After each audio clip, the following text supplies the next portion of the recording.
I stood there, my boarding pass in one hand and a small, unlabeled bottle in the other. The TSA agent just looked at me and said, "We have a problem." I've been traveling almost constantly for 15 years. I'm the person my friends call for packing advice. But right then, my $10,000 dream trip to Japan was hanging by a thread, all because of a medication rule I'd never run into before. It was a new enforcement push for 2025, and it almost cost me everything. That feeling of your stomach just dropping because of a simple, avoidable mistake. I don't want that to ever happen to you. The rules for flying with your meds, both in the US and internationally, have gotten a little more complicated. But don't you worry.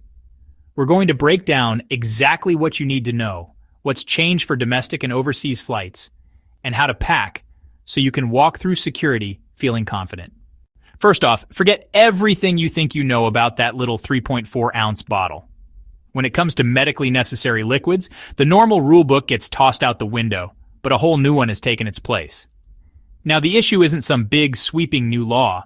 It's about stricter enforcement and new screening technologies that are changing how your medications are handled. What this means is that a disorganized traveler is way more likely to face delays, have their medicine confiscated, or even worse. And we're not just talking about prescriptions. This affects everything from over-the-counter painkillers to contact lens solution. And the stakes are pretty high.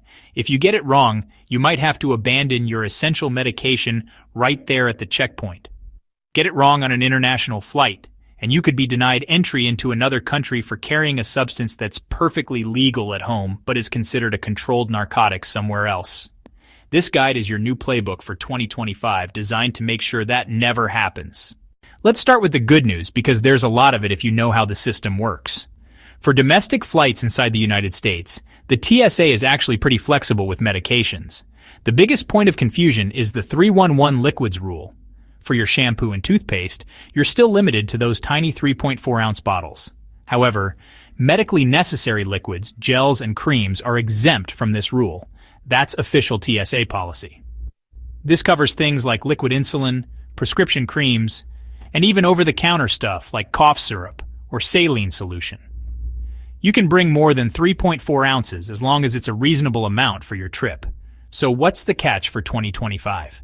It all comes down to two words: declare and separate. You have to take these medical liquids out of your carry-on and tell the TSA officer about them.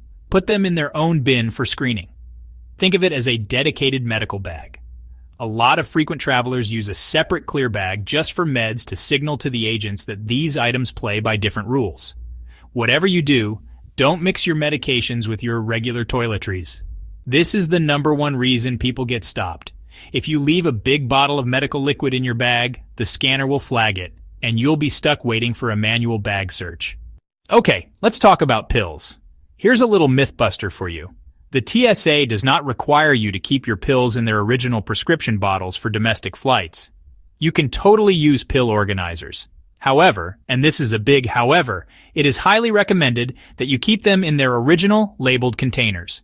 This is especially true if it's a controlled substance, like certain painkillers or ADHD medications.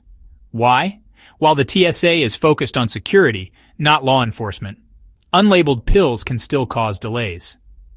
Plus, different states have different laws about prescription labeling.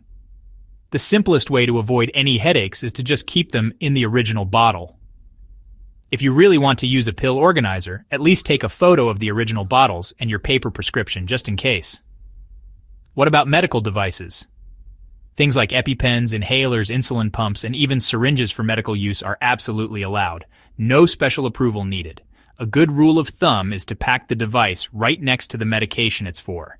If you have a wearable device like a glucose monitor or an internal one like a metal implant, just give the officer a heads up before you go through the scanner. It can make the whole process a lot smoother. And here's a pro tip that's more important than ever with crowded flights. Never, ever pack your essential medications in a checked bag. Always keep them in your personal item, the bag that goes right under the seat in front of you. Airlines are getting really strict about forcing passengers to gate check bigger carry-on bags. And if your medicine is in that bag, you could be separated from it for the whole flight. This is where I messed up in my story. The moment you cross a border, you're not playing by TSA rules anymore. You're playing by the rules of another country, and they can be incredibly different and unforgiving. The most important rule for international travel is this: what's legal in the US might be illegal somewhere else. For example, some common ADHD medications are considered illegal narcotics in Japan and are strictly banned. Over-the-counter cold medicines with pseudoephedrine are banned or restricted in several countries, including Japan. And many common painkillers are heavily restricted across Europe and Asia. The consequences aren't just getting your meds taken away. You could be denied entry or even arrested, so how do you keep yourself safe? Your new pre-travel checklist has to include this step. Research the medication laws of your destination country and any country you're stopping in for a layover. The best place to start is the country's embassy website. The U.S. Department of State also has country-specific info. And for controlled substances, the International Narcotics Control Board, INCB, is a great resource. When you're flying internationally, all those recommendations for domestic travel basically become requirements. First, always carry your medication in its original labeled container. Many countries demand this by law, and a pill organizer is a huge red flag for customs. Second, bring a copy of your prescription and a signed letter from your doctor. The letter should be on official letterhead and list your name, the medication's generic and brand name, the dosage, how much you're carrying, and what condition it's for. Pro tip: get the letter translated into the local language. Third, only bring what you need for your trip, plus a few extra days' worth in case of delays. A 90-day supply is a good maximum to aim for. Traveling with huge quantities can look like you plan to sell them, which is a very serious crime. Finally, always declare your medications at customs if you're required to. It's so much better to be transparent than to look like you're hiding something. Knowing the rules is half the battle.